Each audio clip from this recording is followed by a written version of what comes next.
गेल्या काही दिवसांपूर्वी एक बातमी मिळाली आणि पायधुनी या परिसरामध्ये 4 जणांचा एकाच कुटुंबातील म्हणजे डोकाडिया कुटुंबाचा त्या ठिकाणी विष एकंदरीत त्यांना दिलं गेलं आणि त्यानंतर त्यांचा मृत्यू झाला असं समजलं. आत्ता ते विष दिलंय असं समजून येत आहे. त्यापूर्वी असं कळत होतं की कलिंगड खाल्ल्यामुळे त्यांचा मृत्यू झाला. आता असं समजतंय झिंक फॉस्फाईड जे उंदीर मारण्याच्या औषधामध्ये जो एलिमेंट सापडतो त्या एलिमेंटचा वापर त्यांना म्हणजे त्यांच्या मृत्यूचं कारण ठरलेलं आहे. आपल्यासोबत बोलण्यासाठी काम हॉस्पिटलचे डीन आहेत तुषार पालवे सर. आपण त्यांच्याशी या संदर्भात संवाद साधणार आहोत. सर, झिंक फॉस्फेटमुळे नेमकं काय काय होऊ शकतं? झिंक फॉस्फेट हे केमिकल आहे, आपण रॅट किलिंगसाठी वापरतो. कॉमनली यूज केमिकल आहे, बरेच वर्ष झाले आपण वापरतो. आणि वेंडर्स सुद्धा वापरतात त्यांच्या साठामध्ये रॅटचं प्रमाण कमी करायला.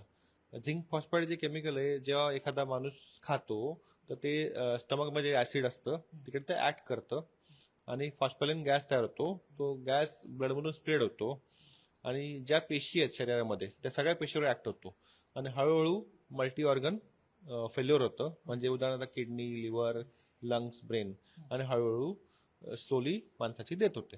नाही, पण एकंदरीत याचं प्रमाण जास्त असेल किंवा कमी असेल, जर कमी असेल तर माणूस वाचू शकतो किंवा जास्त असेल तर माणूस जाऊही शकतो, मृत्यू देखील होऊ शकतो, त्याचं असं काही आहे प्रमाण? कुठच्याही पॉयझनमध्ये क्वांटिटी महत्वाची आहे. किती क्वांटिटी कंझ्युम केली जाते. खूपच मायनर जर प्रमाण असेल, पण जर लहान बाळ असेल, 10 वर्षाचे मुलं असतील तर ते कमी प्रमाणात सुद्धा त्यांचे दगावू शकतात. तर वयस्कर माणूस असेल 30-40 वर्षाचा, तर 15 ग्रॅम ते 20 ग्रॅम जरी खाल्लं तर डेथ होऊ शकते. आणि जर वयस्कर म्हणजे 60-70चा माणूस असेल तर 4-5 ग्रॅम मध्ये सुद्धा डेथ होऊ शकते. फायनली ते एज महत्वाचं आहे, प्लस माणसाचं वजन महत्वाचं आहे आणि किती क्वांटिटी कंझ्युम करतो ते महत्वाचं. नाही, पण या प्रकरणाकडे पाहता म्हणजे कलिंगड खाल्लं होतं यामुळे त्यांची म्हणजे मृत्यू झाला त्या कुटुंबाचा, असं काही दिवसांपूर्वी आलं होतं. कालच्या दिवशी असं समजलं की झिंक फॉस्फाईड हे त्यांच्या शरीरामध्ये सापडलंय, त्यांच्या शरीरामध्ये फॉरेन्सिक टेस्ट करताना सापडलंय आणि त्यामधून ते स्पष्ट झालंय. परंतु कलिंगड याचा आणि झिंक फॉस्फाईडचा काही संबंध लागू शकतो का? असं म्हणजे कलिंगडावरती त्यांनी ते झिंक फॉस्फाईड वापरलं किंवा ते वेगळं घेतलं, त्याची टेस्ट घालवण्यासाठी त्यांनी पुन्हा कलिंगड खाल्लं असेल, अशा काही गोष्टी घडल्या असू शकतात का? पहिली गोष्ट म्हणजे कलिंगड देत होत नाही, कलिंगड खाल्याने देत होत नाही. आता कलिंगड आणि झिंक फॉस्फेटचा संबंध काय? आता डायरेक्ट तर काहीच संबंध नाहीये. कधी कधी वेंडर्स जे फ्रुट्स स्टोअर करतात, जी जागा असते, जी रूम असते, जो ठेला असतो, तर तिकडे रॅट इन्फेस्टेशन होऊ नये म्हणून ते साईडला त्या ठेल्याला किंवा त्या रूम मध्ये पेस्टिसाइड वापरतात ते. आणि पेस्टिसाइड वापरताना ते हा केमिकल सुद्धा वापरू शकतात. तर तो एक चान्स आहे. पण आता फॉरेन्सिक अनालिसिस मध्ये किती ते झिंक फॉस्फेट भेटलं ते महत्वाचं आहे. आता पॉइझनिंग झालं हा डाऊट तर खरा आहे, कारण की फक्त फूड पॉइझनिंगमुळे इतक्या लवकर डेथ होत नाहीत आणि सगळं फूड पॉइझनिंग प्रत्येक एजला सेम प्रकार ऍक्शन होत नाही. तर हा पॉइझनिंगचाच प्रकार आहे. फक्त पॉइझनिंग क्वांटिटी जास्त असेल म्हणून त्यांच्या बॉडीवर इतक्या लवकर ऍक्शन झाली आणि त्याच्यामुळे डेथ झाली. आपण झिंक फॉस्फाईट जर एखाद्या माणसाच्या शरीरामध्ये गेलं किंवा खाल्लं त्यांनी, तर त्याचा मृत्यू होण्यासाठी काही कालावधी असतो का? किंवा खाल्ल्यावरती लगेच त्याची रिॲक्शन दिसून येते का? उलट्या होतात, जुलाब होतात, असं काही झालं? कारण की असं समजतंय, जी माहिती मिळाली होती पूर्वी, या कुटुंबाला उलट्या झाल्या आणि पोटदुखी झाली, जुलाब झाले आणि त्यानंतर त्यांना दवाखान्यात दाखल करण्यात आलं आणि त्याचमुळे हे समजून आलं की कुठेतरी फूड पॉइझनिंग झालेलं आहे. मग आता ही संपूर्ण त्यांचा डेथ झाल्यानंतर, त्यांचा मृत्यू झाल्यानंतर संपूर्ण हे युटर्नच भेटला या स्टोरीने. फूड ते झिंक फॉस्फेट कंझ्युम केल्यानंतर जर जास्त क्वांटिटी असेल तर 6 ते 8 तासामध्ये त्याचा इफेक्ट दिसतो.